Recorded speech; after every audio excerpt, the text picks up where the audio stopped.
I'm Doug Wingate, and we're going to be talking about the eight circuit model in relation to psychedelics and non-ordinary states today.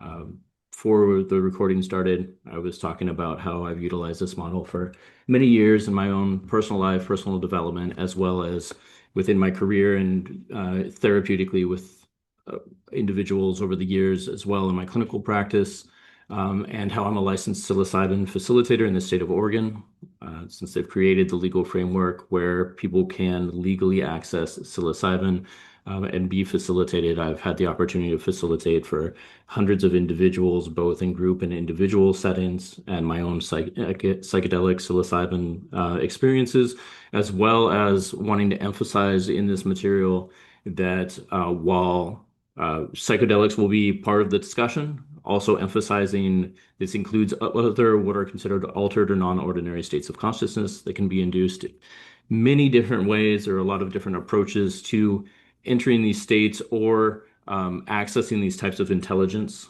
And so we'll touch on some of those along the way as well, and really want to emphasize that I'm not broadly endorsing psychedelic use when we are working with somebody or somebody is looking at doing a psilocybin journey or a psychedelic journey. We do a thorough we sit down and talk with them and make sure that it's going to be appropriate. It's not going to be too destabilizing, that there's no contraindications and things like that. So don't take this as a gross recommendation for psychedelics, but we are going to talk about what those substances can induce in terms of states and how we can look at that in relation to the eight circuit model and in relation to healing potential and working within this framework.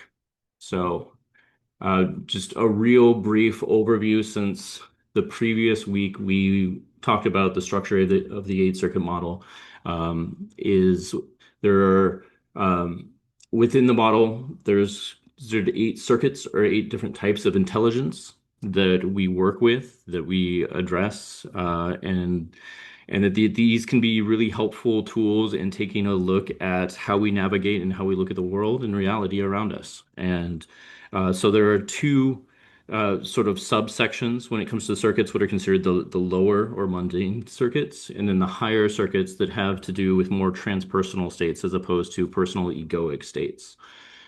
So again, just briefly going back over circuits 1 through 4, the personal egoic states, we have somatic intelligence. This is body awareness. This has a lot to do with elements of how we feel safe and about survival and about nurturing our body and having body awareness and just having a bodily intelligence, being aware of where our body is in space and how safe and secure that is.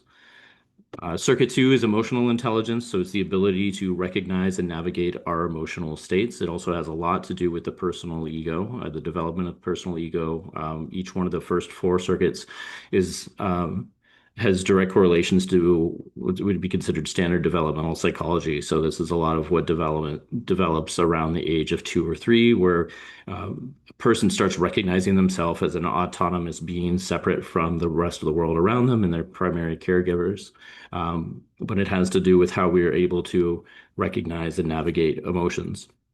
Circuit 3 tends to develop around the age of 7, 8, 9-ish, and it has a lot to do with symbolic intelligence. So it's a lot of our executive function, it's a lot of our linear logic, deductive reasoning that tends to become more accessible around that time.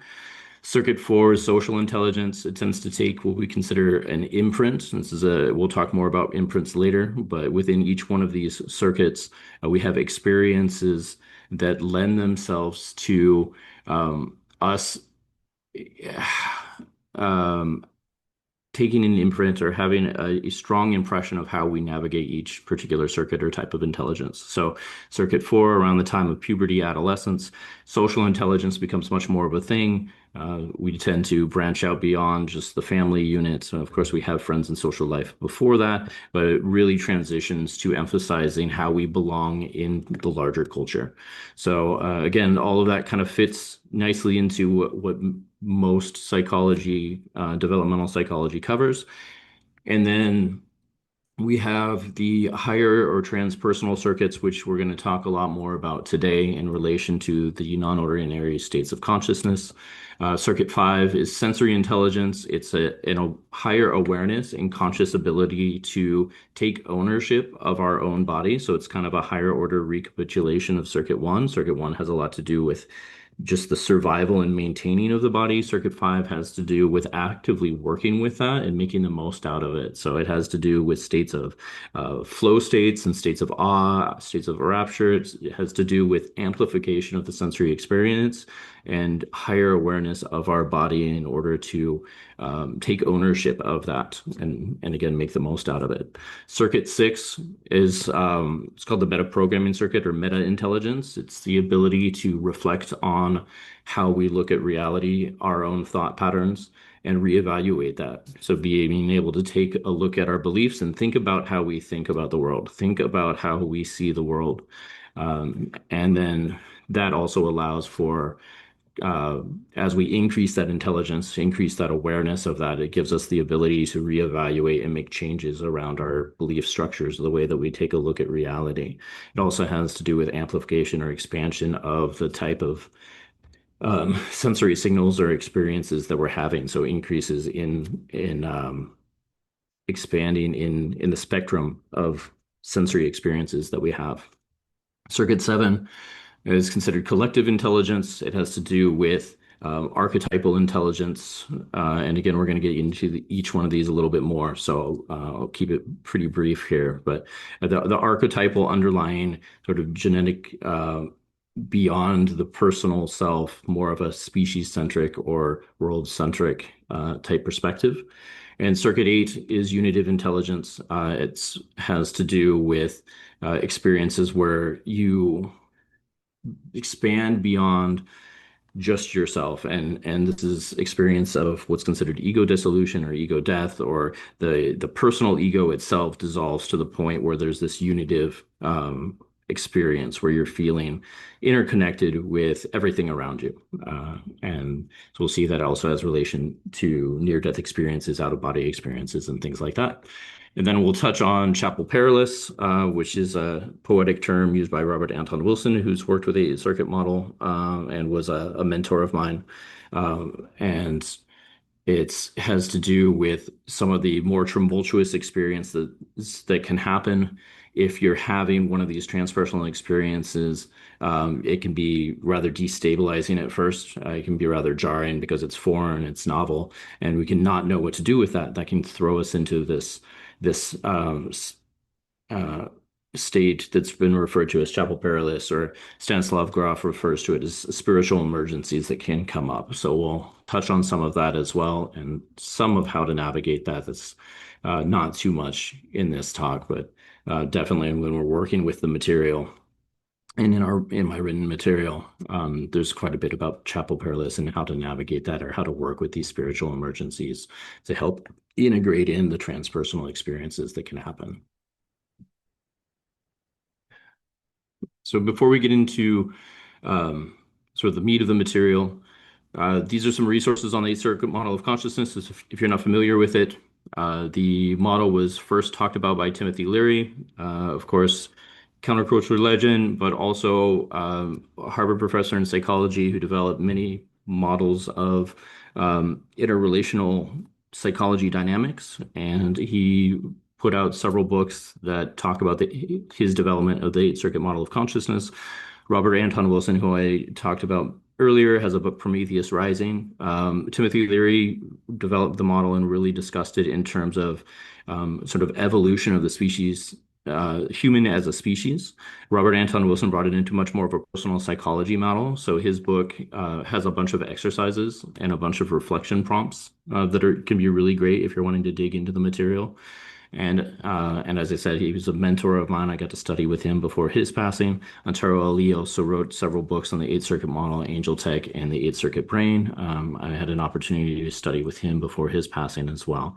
And then there are a number of contemporaries as well that are currently working with the model. So this will be recorded, you'll have access to this. So if you want to refer back to this and see some of the other material, we'll make mention of my recent book with Dr. Rachel Turetsky that came out earlier earlier this year, 2025, Eighth Circuit Ascension and Guide to Metaprogramming the Multidimensional Self, where we really take a look at and try to reevaluate the model and update it. Timothy Leary's work first came out in the 70s. A lot has happened since then, a lot of understanding in psychology, transpersonal psychology, developmental psychology, neurobiology, and certainly with psychedelic research. Timothy Leary was originally, of course, working with psychedelics and doing formal research with that, but we've learned a lot since then. And so Dr. Turetsky and I really tried to update this model and show it's still relevant and particularly relevant. We'll talk about some of that right now. So, like I said, developed by Dr. Leary when he was doing his work in original research with LSD and different psychedelics, including psilocybin. And in more recent times, there's been a resurgence in psychedelic interests, at least in terms of mainstream resurgence of interest. There's been varying levels of decriminalization for different psychedelics. As I said, I'm based in Oregon, where we've had actual legalization of psilocybin now for a few years. And so over 15,000 was the last tally that I saw. People who have done safe, legal psilocybin journeys within the framework that Oregon set up. And now we have several other states that are rolling out legalization, and it seems to be becoming more and more. So there's this not only increased interest, but increased access above ground, which of course is increasing the cultural conversation around that as a whole. There's national research that's now happening on psychedelic substances, and then there's a lot of research and interest and increased really accessibility in terms of taking a look at the transpersonal and non-ordinary states of consciousness that have no relation to psychedelics, but taking a look at things like being able to do fMRI and EEG studies on long-term meditators and what happens if you stimulate different areas of the brain with a strong magnetic frequency using transcranial or magnetic stimulation. Over certain areas, they found that you can induce out-of-body experiences and things like that. So there's increased capacity to take a look at these non-ordinary states as well. And the model itself, I have found is a very useful tool over the years, not only as a means of self-reflection and taking a look at this and seeing where I might be able to develop greater intelligence in each circuit, but also working as a meta model in the sense that other models of consciousness tend to fit quite well, or other models of approaching and working with different states fit well into this model, and it can be a helpful tool in navigating, integrating, and making sense of those states. So that's what we're going to really talk about, and how it can set a platform for integration, self-work, and personal development. And of course, if you're working in a clinical capacity, you're working with individuals therapeutically, or you're facilitating psychedelic experiences, it can be a very helpful tool in helping that individual navigate, integrate those states as well. All right. So when we talk about psychedelics, and this definitely across the board applies to non-ordinary states of consciousness, if you are facilitating or self-inducing non-ordinary states of consciousness, it behooves you, it can be very helpful to do some preparation beforehand. Have some awareness of what the state may be like, what the experience may be like. And there are a number of different things that you can do in order to sort of prep for those type of experiences, or prep for even playing with or approaching or thinking about some of these experiences that can happen, which we'll talk about more detail in just a bit. But in terms of preparation, and for myself as a facilitator, when it comes to preparing somebody for a psychedelic journey, and I try to do this anytime that like breath work can be a very powerful tool, and I'll talk about more about that later too.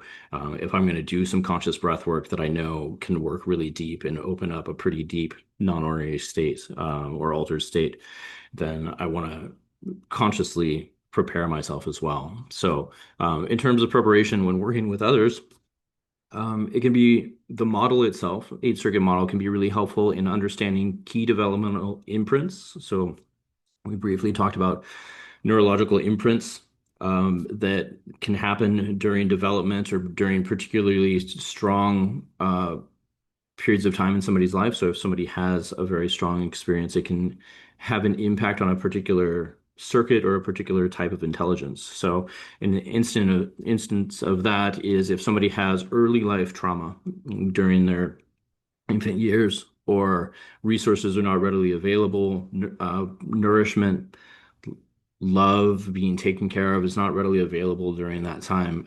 It can hinder our awareness of our body and our relationship with our body and our ability to feel safe. And so we can develop this pattern where we're kind of locked in fight or flight all the time, a sympathetic reaction where nothing really feels safe. The world doesn't feel safe. And if we have an awareness of that in advance, when approaching a non-ordinary or a psychedelic state, then there are certain things that I'm going to talk about most of this in context of as if I'm a facilitator setting up for somebody else, because that's where a lot of my work is. But keep in mind that you can take this into account for yourself. So, for instance, if somebody has a really strong, would be considered a negative or impaired imprint in circuit one like that with the early developmental trauma or things along those lines, then I'll do prep to make sure that the environment and the setting has really been laid to be supportive for that. So, for instance, I'll have a lot of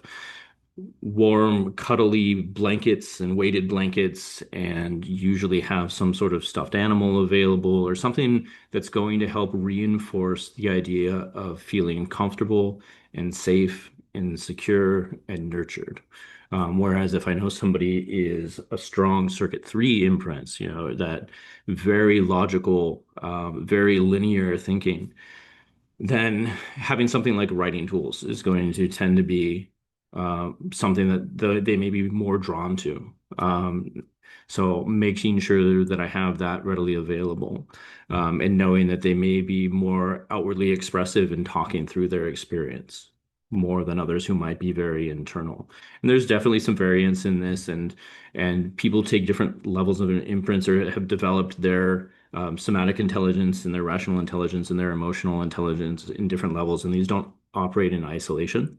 But knowing where somebody might have a particular tendency, sort of you can help increase awareness around that beforehand with them or with yourself, and then setting up so it may lend itself or be supportive for where somebody is in particular, knowing that some of that earlier circuit work may come up as you approach an altered state of consciousness. So, increasing the awareness of the journeyer's primary circuit and how somebody typically navigates the world and the type of language or communication that may support them best. So again, this is a situation if there's like a strong circuit one imprint that somebody has and they're very body based, then you can use language and communicate in a way that's going to emphasize that safety and that nurturing or increase the awareness of one's body. So using more kinesthetic language, more body-based language to increase that interoception. Interoception is our awareness of what's going on inside of our body, and that feeling of safety in our body and within the environment.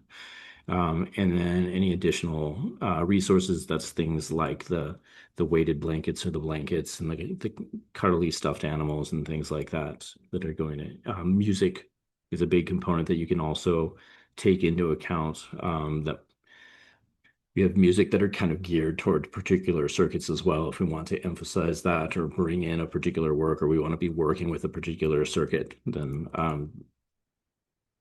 soft ambient sounds or sounds of a heartbeat is going to have more of an affinity for circuit one work, whereas something with big booming drums and a lot of movement and is just going to want to make somebody move and activate the peripheral nervous system, activate their muscles and move their body around. That's going to be more activating or working more with circuit two material that allows for this expression of the emotion that they're having and being able to process and sit with that emotional component of circuit two.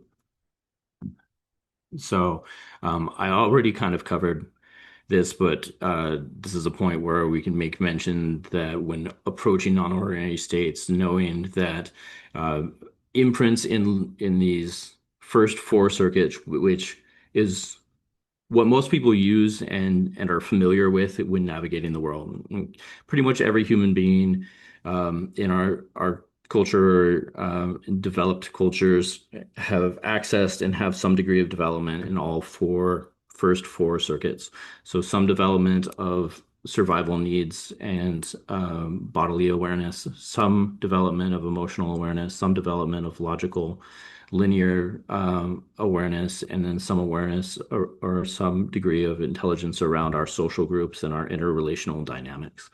And so each of these have previous experiences that are tied into each of the circuits as we've developed these, and these are like on a foundational neurobiological level. There are different phases where the brain is particularly plastic or creating new neural connections around these different types of intelligence. So very early in life, in infancy, the brain is geared toward and actively making more neural connections around the body and around safety. And around the age of 2, 3, the brain is very actively creating more neural connections in terms of the relationship of like the frontal lobe with the limbic system, which is your emotional centers. And so this has a neurobiological basis as well. So we actually go through different phases of our life where these imprints are creating neural connections that lay the foundation for how we navigate and look at the world. And the non-ordinary states can allow us to not only increase our awareness around that, but actually have enough awareness to change some of those patterns that may not be suiting for us, that may no longer serve us. And that's a lot of the work that this model can be really helpful in terms of not only having an understanding of the types of intelligences that are there, but how those can be interwoven and worked with in order to break away from or create better suiting patterns or better yeah, just patterns that are going to make for a better way that we see and navigate our world in reality. In terms of administration or the session itself or the altered state of consciousness, and this is kind of built out around psychedelics, but administration in a broader sense can be entering an altered state of consciousness. So, in terms of that, there's always a what are we doing, or the substance or the approach, and what is the dosage? How much is somebody taking if it is a psychedelic journey?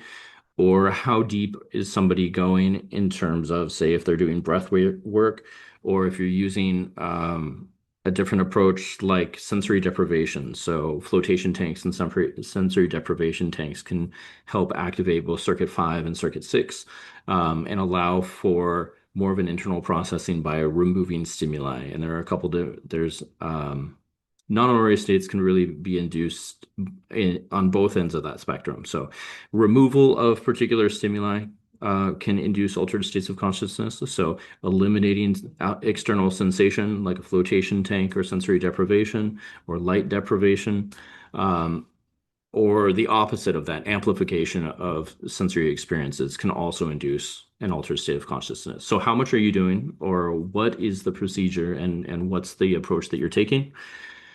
The setting is really important. Kind of touched about on that in terms of preparation and having an awareness of what might be the best setting.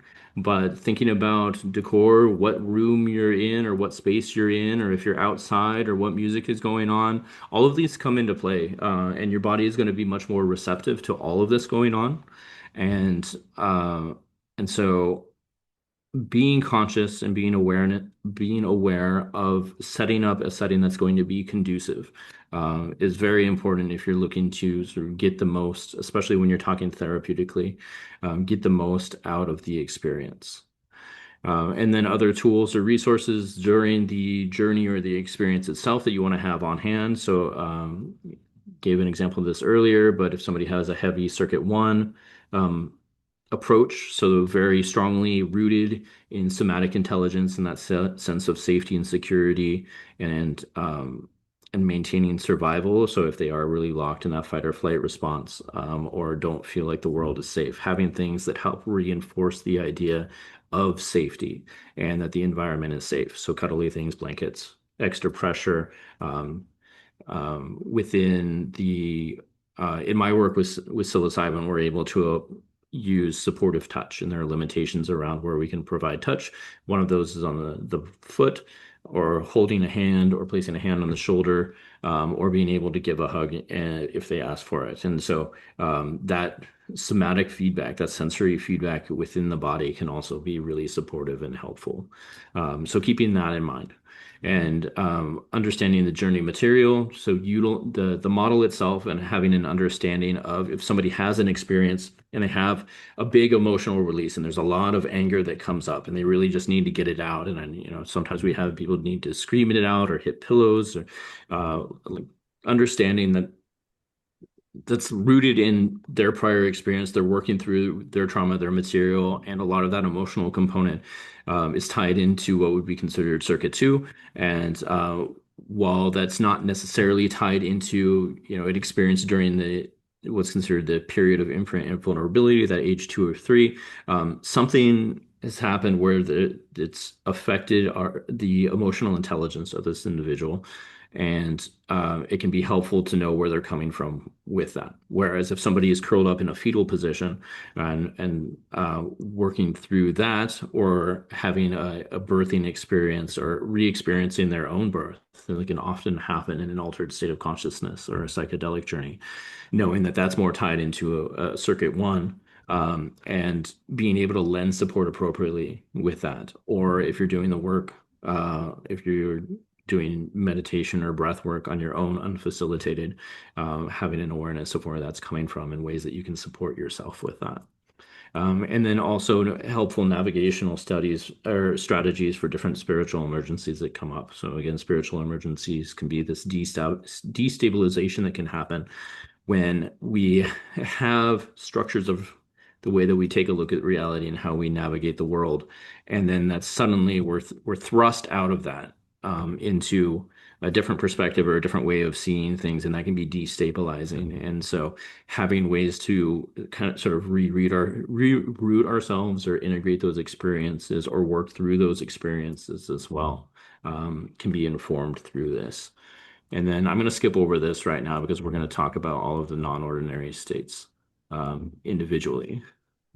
But there's also this term that's been used by John Lilly. John Lilly was actually the developer of the sensory deprivation tanks and the flotation tanks. And he did work with psychedelics. So he did work pairing ketamine in flotation tanks and LSD in flotation tanks back in the 70s, and wrote a book called Programming and Metaprogramming the Human Biocomputer. Leary was also using a lot of the same metaphors back in the 60s and the 70s of the brain as a reflection or a model of a biocomputer, or how computer circuits work. So that's kind of where the term 8 circuits originally came from. I tend to now use the verbiage of 8 dimensions of self, or the octave of intelligence, or different levels of intelligence. But circuit is still relevant. It's kind of there's a new understanding of how brain circuitry works now and how it's all networked. And there's a whole human connectome project, and that's a whole other topic.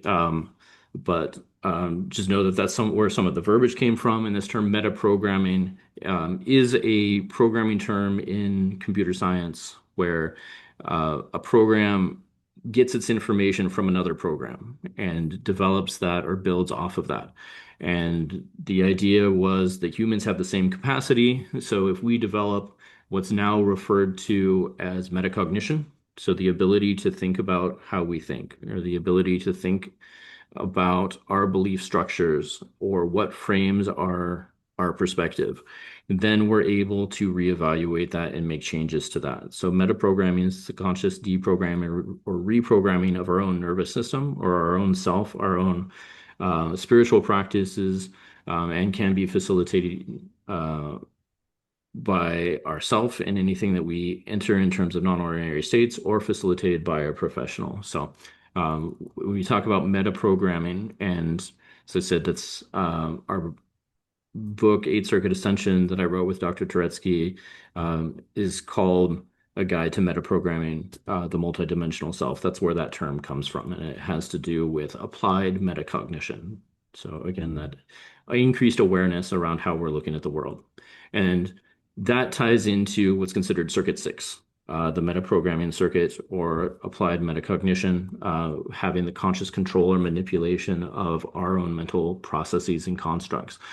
And altered non-ordinary states of consciousness and psychedelic states can be very activating for Circuit 6. In particular, the serotonergic psychedelics, so things like psilocybin, LSD, peyote, DMT to an extent, although DMT is more potent and has a tendency to also lend itself to Circuit 7, which we'll talk about in a bit. But also, there are other practices like sensory deprivation, like vows of silence or not using verbal communication can activate increased awareness of how we take a look at and how we navigate the world. Um, the light deprivation can also certainly bring on what's considered a Circuit set 6 experience because it's allowing for more internal reflection of what's going on and an increased awareness of internal processes and how we take a look at things. So anything that helps, and breath work can also be very potent for that. So there are a number of tools and ritual, like many esoteric occult rituals are geared toward changing the way or altering the way that we take a look at things or increasing reflection on ourselves. And so all of these can be what are considered activators of Circuit 6, or increasing one's meta awareness or increasing one's metacognition. Yeah, so we've got the mescaline, peyote, LSD, psilocybin are external tools that can be used, and then we have all of the internal tools as well. And then there are modern ways that this has been discussed. So way back when Leary was originally discussing this, Robert Anton Wilson was originally discussing this. And there was some awareness, but this is kind of a rarefied air in terms of the discussion that happens around this. These are experiences that have been induced in different cultures for thousands of years in different ways, whether or not it be psychedelic experiences and the way that that's built into a culture, or whether or not it be that ritual, rites of passage, different things to induce altered states of consciousness. More recently, it's been discussed in terms of neurotheology. So the neurological foundations of religiosity or belief structures, and also an increased awareness and discussion around neuroplasticity as a whole. So our awareness that the brain continues to develop and create new neural connections well into through the rest of our life. But it was previously believed that the brain kind of gets locked in terms of its development and the neural connections by the time we hit adulthood. And we now understand that that's not necessarily the case, and that many of these approaches to activating the metaprogramming circuit or meta intelligence increases this ability for neuroplasticity and new neural connections. So there's a lot of research with psilocybin and serotonergic psychedelics, for instance, in increasing not only global communication throughout the brain to create new neural connections, but an increase in neuroplasticity. And so this is driven by neurotransmitters, serotonin and oxytocin, in certain areas of the brain. So we're able to now substantiate these long-standing experiences that we've had an awareness with modern tools and in modern understanding with neurobiology, neuroscience, and things like that. Another way that we can take into account navigation after somebody has induced or experienced a non-ordinary state or a psychedelic experience is, and I touched on this last week as well, we can give consideration to different types of therapeutic approaches. and how they lend themselves to particular circuits as well. So if somebody needs more support in circuit one in that safety, security, body, somatic intelligence, using something that works with the body. There are a number of different body-based psychotherapy approaches, somatic therapies, EMDR, things like this, trauma release exercises that lend themselves to working more with the body. It's going to have more of an impact on reinforcing or helping with integrate circuit one material. So if somebody has an experience during an altered state or a psychedelic state, and a lot of circuit one material comes up, or they unroot some of that deep-seated body-based trauma, having things that work with the body can be very helpful for that, either moving that out even further and working with or amplifying that to the degree where there's more awareness, or just helping integrate it so that it feels more safe, comfortable, and what we would consider more balanced in terms of circuit one. Whereas if somebody has a lot of circuit two material that comes up, a lot of emotional dysregulation or a lot of unaddressed emotions, then an approach that lends itself to addressing those can be very helpful. So emotional regulation therapy, emotional desensitization. If somebody is very strongly imprinted in circuit three, very linear logic, then something like standard talk therapy, cognitive behavioral therapy can be really helpful. Circuit four, if there's a lot of social intelligence work that comes up, or a disconnect with some of that, working in groups or working in an interrelational type approach is going to be reinforcing with that. Whereas circuit five, which to briefly mention, has a lot to do with amplification and conscious awareness around our body and really the sensations of pleasure and amplification of how we utilize our body and consciously make the most of that. Things like dialectical behavioral therapy, mindfulness-based stress reduction approaches can be really helpful in addressing a lot of that. There's also, as we'll talk about later, kind of an interrelationship, and I kind of mentioned it earlier, between circuit one, circuit five. They're both different sort of levels of working with the body. One very foundational, just maintaining survival. Circuit five, really taking that and making the most of it. And so that interrelationship, DBT, can actually be helpful for circuit one material as well, because there's kind of this interrelationship that helps reinforce circuit one. And by the same approach, inducing circuit five type experiences can be helpful in reapproaching circuit one imprints that somebody may want to work on. And we'll talk about some of the tools for that briefly, things like meditation. Cannabis is an external stimulator that brings on and amplifies the sensory experience. So it tends to bring on a circuit five experience. We talked about circuit six, things like active metaprogramming or applied metacognition, which is the basis of a lot of mine and Dr. Turetsky's work. NLP, motivational interviewing, can be very helpful in integrating or working with this material. When it comes to circuit seven, which is a lot more archetypal, transpersonal type experiences, transgenerational trauma, and things like that, working with internal family systems, or Jungian therapy that really takes a look at this archetypal material and the meaning behind that. Circuit 8 material, which is the metaphysiological, beyond the body. So this sense of either unitive sense or what lies beyond the interconnectivity of the larger scope in our place in the world and within the universe. Things like Gestalt therapy and process work can be very helpful with that. That's not to say that these approaches don't and can't be applied to other circuits, but they do tend to have a bit of an affinity for working with some of the material that can come up if somebody has or is working with in a particular intelligence level or particular circuit. So like IFS, internal family systems, can be helpful for a wide range of these, and so can DBT, but they do tend to lend themselves a little bit more to if somebody has a circuit 7 experience that they're having trouble integrating, internal family systems may be a particularly helpful one for that.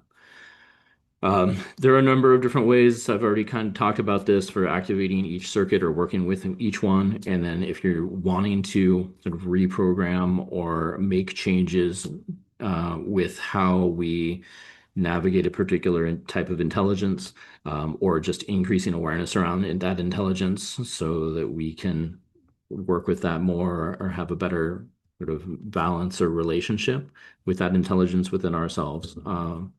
Number of different ways. So Leary really emphasized intelligence increase as a whole, but didn't really break it into the or directly tie it into each individual circuit. It's tied into the material, but not explicitly.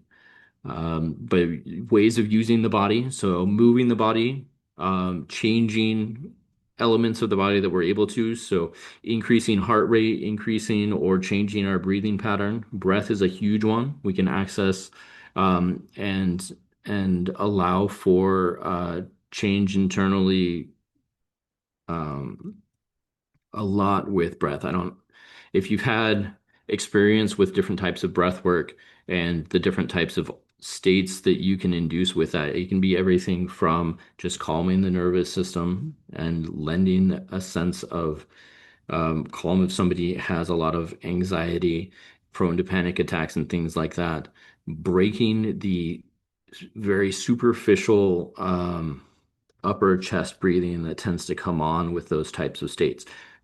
Just if you can consciously move that down into your belly, down into the diaphragm, that can reinforce the signals that are going between your brain and your body and help calm some of those anxious states. And by the same token, you can do things like pranayama and alternating nostril breathing, and it can induce a circuit five, like blissful state. You can get high on your own breath. There's no need for cannabis or anything like that. So, like simply doing some proper pranayama or alternating nostril breathing can get you in an altered state of consciousness. And by the same token, there's things like holotropic breath work that was developed by Stanislav Grof, who also worked with psychedelics. And then when psychedelics became illegal and his research with that was shut down, he developed holotropic breath work. I've had the opportunity to do some of that, and it can be incredibly deep and incredibly profound work that can bring up and allow for a lot of work in that what would be considered circuit six, circuit seven realm. And if you really sit with it, even moving into circuit eight unitive type consciousness. And so if you're interested in that type of work, check out Stanislav Grof.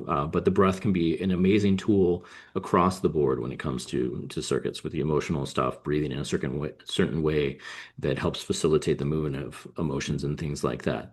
Mental exercises, external influences is going to be things like your psychedelics or different substances, and that's not just with the transpersonal circuits.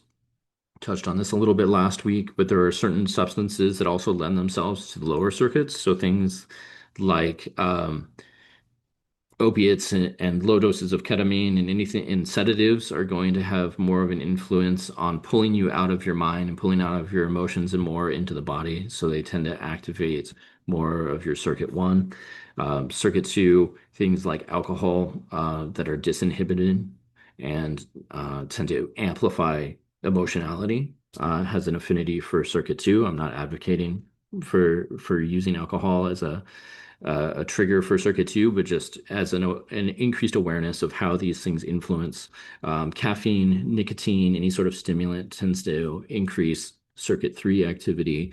And then substances that increase social bonding or social awareness or interrelational dynamics, things like MDMA generally fall more into like a circuit four material tying into or kind of dipping its toe into circuit five material. So there's these external substances that also have an affinity and having an awareness of how this impacts.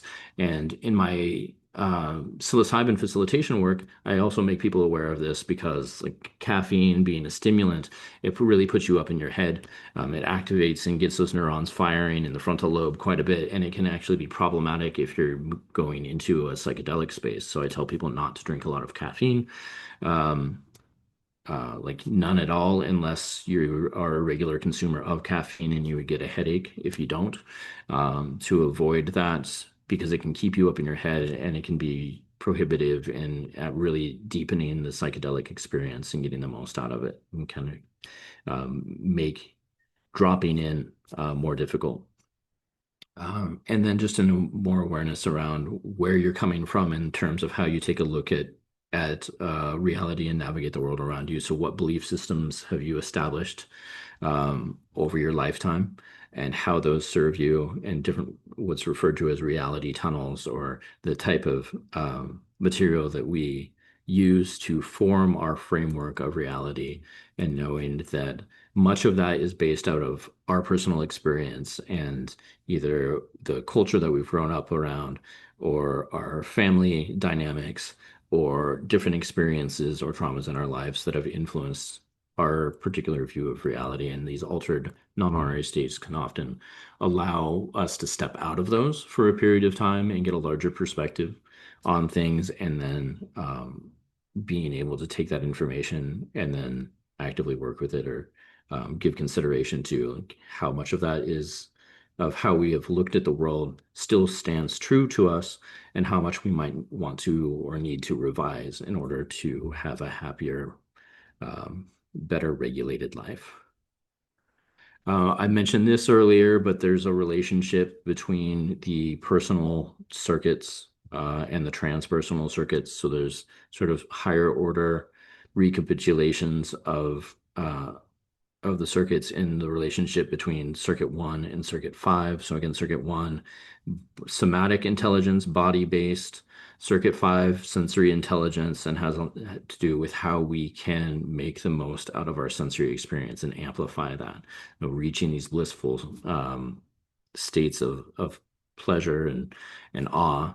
And there's a interrelationship between circuit two and six, and circuits three and seven, and circuits four and eight. So if somebody we know has a very strong imprint in circuit two, then aiming for states or experiences that lend themselves to increased metacognition, increased metaprogramming ability in circuit six type experiences can be particularly helpful in breaking out of those patterns. So this is considered what Ansar Ali called a shock anchor relationship, where the higher circuit experiences can act as a shock to increase awareness or lay the potential for change in the lower circuit that it has a relationship with. And by the same token, the lower circuits can act as an anchor or a grounding element if somebody has a destabilizing, very strong experience in a more of a transpersonal state. So if somebody has a circuit seven experience where they are met with the DMT elves, and all of this archetypal material comes flowing through, and all of this transgenerational trauma is processed and worked through, and you're working with your ancestors and healing lineage level trauma that's been passed on through our genes. We now have a greater understanding of epigenetics and how so much can influence that, including the experiences of our ancestors. If a lot of that is going on, it can be helpful to work through that archetypal symbolic language, and bringing that into the symbolic language, or working through it with circuit three.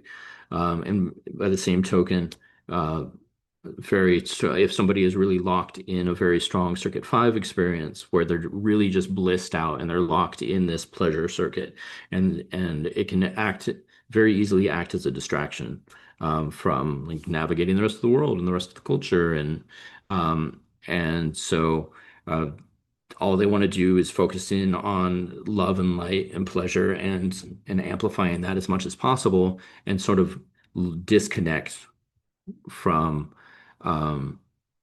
some of the other needs of the body and nourishing it, and interacting within the rest of the world, then grounding yourself with circuit one activities, whatever that may be, working with the body, can help anchor that. So that's a lot of the relationship. If somebody is navigating a particular non-ordinary state of consciousness, how to help ground that. That being said, a lot of somatic work with circuit one can also be very grounding for destabilized circuit eight unitive states. And if people tend to be destabilized as a whole, working at that foundational circuit one can be really helpful on its own. So we kind of think about that in on an individual basis too. So as a general outline, those things tend to have a relationship, and then we can change that as needed depending on where somebody is at. Treadmilling is a term that Antero Ali used when somebody is really just stuck in a particular circuit.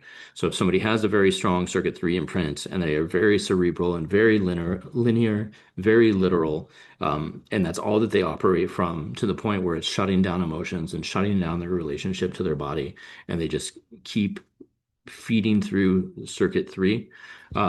That's considered treadmilling, and so there can be different approaches to help increase awareness and intelligence within the other circuits that can be helpful in maintaining a generally more balanced, harmonious way that we work within the world. And then I mentioned the spiritual emergencies that can come up, or what's traditionally in some literature been referred to as the dark night of the soul or the chemical wedding in alchemy. And it has a bunch of different names over the centuries, but just having awareness that activation of these transpersonal states can lend themselves to destabilizing experiences. And it's important to keep that in mind. In relation to metaprogramming and psychedelics as a whole, Robert Carr Harris is a prolific researcher in psychedelics. And so I want to bring some of that in, but also have an awareness that this applies into any sort of non-ordinary state of consciousness, not just psychedelics. But Robin talks about what he refers to as relaxed beliefs under psychedelics in the entropic brain theory, which is basically proposes that psychedelics work to relax the way that the belief structures that we have set up for ourselves and helps increase neuroplasticity, increase connectivity in the brain that allows us to create not only physiological changes in the brain, but also perspectives and being able to relax our belief systems or have a broader perspective on how we perceive the world. And this is very similar to how Dr. Lilly talked about metaprogramming. It's just using a lot of more recent research and substantiating that with a more modern understanding of neuroscience. But if this is an area of interest, Carhart Harris is doing amazing work and talks about the entropic brain theory, which is the idea that psychedelics and non-ordinary states allow for an increase in entropy. Entropy is the tendency for things to break down over time or the introduction of chaos or novelty. So psychedelics and non-ordinary states can induce states of temporary novelty or temporary chaos that allows for us to step out of how we normally take a look at things and perceive things. And that with that introduction, it becomes a catalyst for change or a catalyst for the potential for change. So this is why altered states, non-ordinary states, psychedelic states can allow for significant change in the way and how we navigate the world.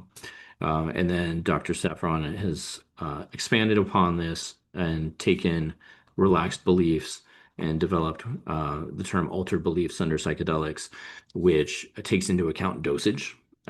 So the way that I look at this in terms of the circuits is that low doses of psilocybin don't throw you into a metaprogramming circuit 6 state, or doesn't necessarily throw you into a circuit 7 state. Low doses of psilocybin and other substances like cannabis can actually be reinforcing for belief structures. And so it's not really enough. Things like microdosing as well falls into this, is that you're not going to catalyze significant changes in the way that you look at the world. It can have a variety of mental health benefits, but it's not going to allow for a significant shift because what it's doing during those experiences is it's working with circuit 5 where it's amplifying your sensory experiences. Light becomes more vibrant, color becomes more vibrant, music becomes more vibrant. You can love all of that. You can develop an appreciation for that. That can be very helpful with depression in your relationship with your body. But it's not going to initiate a significant shift in belief structure or the way that you perceive the world generally. So that's kind of what altered beliefs takes into account is that lower dose or sort of that circuit 5 material that was left out of Robin's work with the relaxed beliefs. And then anytime that you're doing psychedelic work or non-ordinary states, integration is arguably just as important, if not more important than the journey itself. So what you do with that, what you do afterward, the meaning that you make, and the eight circuit model can be incredibly helpful in the integration process, both as a facilitator and how I'm communicating with somebody. So again, if know that circuit one is at the forefront, using body-based communication.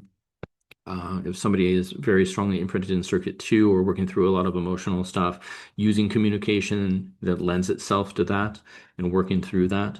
Also, other tools or resources after the journey or the experience. So similar to during the experience, having the blankets, having cuddly things around, making sure people are aware that that might be really supportive for them. And with circuit one work, the body, getting body work, having the body worked on and increasing that somatic awareness can also be very helpful. So I might make a recommendation that somebody go get a massage afterward or go soak in a tub and take a bath or an Epsom salt bath. And that's going to help reinforce and ground that circuit one and reinforce that safety and security in the body. So integration can be geared toward a particular circuit if we know that somebody is really heavily imprinted or that they need that support in a particular way. So again, another example of that is whether or not recommending different movement exercises versus journaling versus art.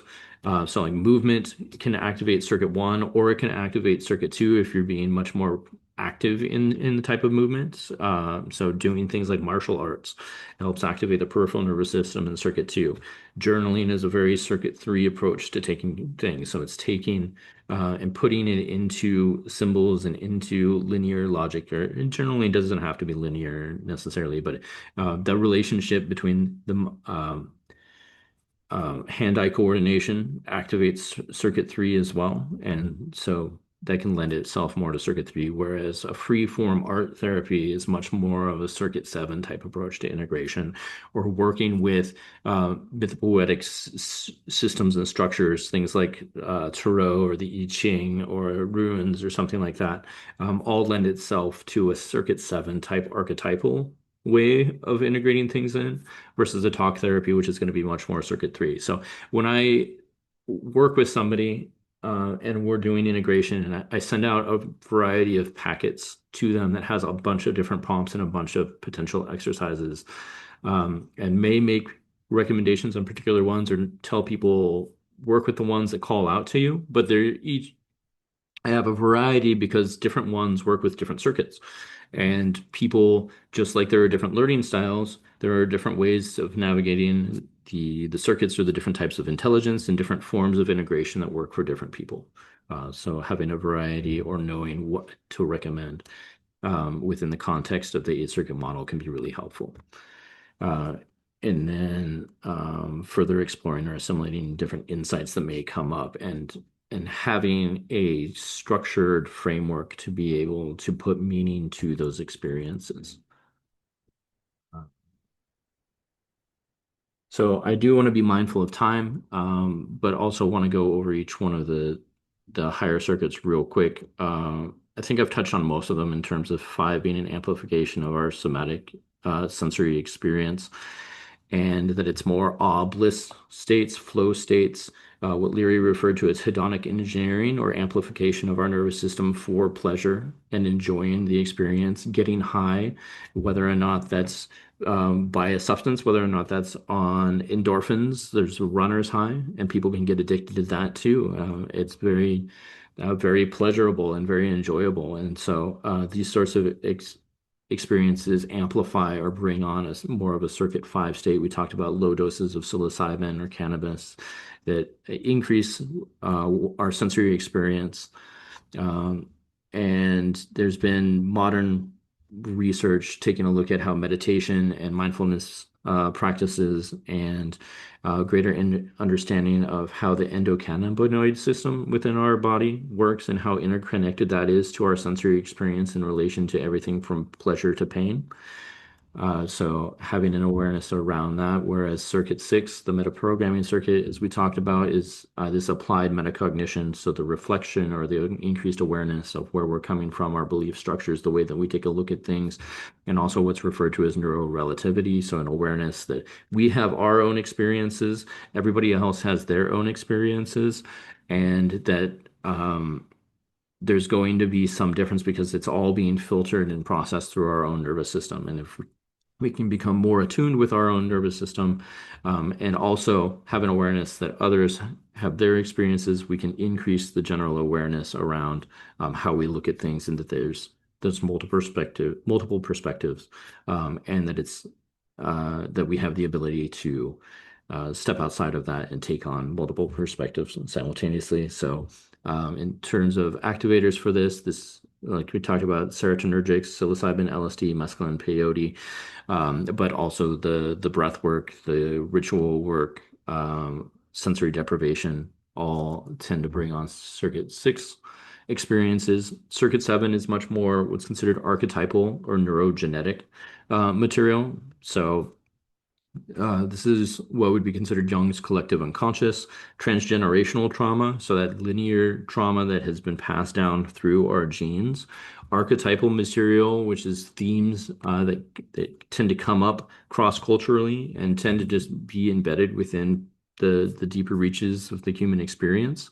This includes what Jung referred to as the anima or animus experiences, can also include things like beyond the body experiences where we still have an awareness of our body, or our awareness of self, but have experiences outside the body. So astral projection can also be interactions with archetypal figures that show up. So I mentioned the DMT elves earlier, or the Fae, or these different entities or that have cropped up cross-culturally around the world. Like there's this common thread that come up, and many people have reported having experiences with these or getting insights from these, and these would fall into more archetypal material of Circuit 7. And now, more modernly, we can take a look at this on a neurobiological level, taking a look at how brain networks work and how epigenetics work. So, how that material gets embedded and actually influences how our genes express themselves. Uh, when Leary and Robert Anton Wilson were working, epigenetics was not a known thing. So now we've been able to have a better understanding of that and a better understanding of how we might be able to access some of those states outside of psychedelics themselves. So forms of deep brain stimulation, what's been referred to as the God machine, is a transcranial magnetic stimulation. You take a big magnet, and it's used therapeutically over different areas of the brain for things like depression and mental health. But they found that if you put it over an area of the brain, the temporal parietal occipital junction, kind of this area of the head itself, it can actually bring on mystical spiritual experiences, out of body experiences, and things like that. So externally stimulating the brain in a way to influence our neurology, to induce these types of states. But as far as external activators for Circuit 7, there's higher doses of psilocybin or LSD. DMT tends to lend itself to this, and then holotropic breathwork can be a very potent non-psychedelic tool that can bring on a Circuit 7 type experience. Circuit 8, non-duality, or the unitive consciousness, or ego death, ego dissolution. It's out-of-body experiences, near-death experiences fall into this. Also, what's in some indigenous cultures has been referred to as the dream time consciousness. Those who kind of walk between the worlds, have an awareness beyond the personal self and really tied into more of a universal current. Um, fall into this. And so we are able to do more and more research with this, with neurology as well, taking a look at out-of-body experiences and near-death experiences and what happens with that. And there are certain activators for this as well. So very high doses of ketamine, where you can have ego dissolution, everything washes away. High doses of nitric oxide, high doses of DMT or 5-MeO DMT can lend itself to this, and ibogaine is a really interesting one. Very potent psychedelic, but activates the brain in a completely different way than the serotonergic ones that really puts the brain in more of a REM, almost sleep type state without being asleep. So there's won't go into detail here, but some really interesting things going on with ibogaine there in terms of circuit 8 consciousness. So that's what I've got. If you're interested in more, my work with Dr. Turetsky, you can look into 8 Circuit Ascension and the Institute of Applied Metaprogramming, where we offer a bunch of things, but this is my contact information. We have a number of books and resources, some that are focused on things like the I Ching and the ruins and how they tie into different circuits from more of a mythopoetic, ancient perspectives on navigating different states of consciousness, and then our primary book, 8 Circuit Ascension there. Uh, so in the interest of time, feel free to reach out. And I don't have to go, but if anybody has questions, feel free to jump on. I'm happy to answer them. And if not, I thank you.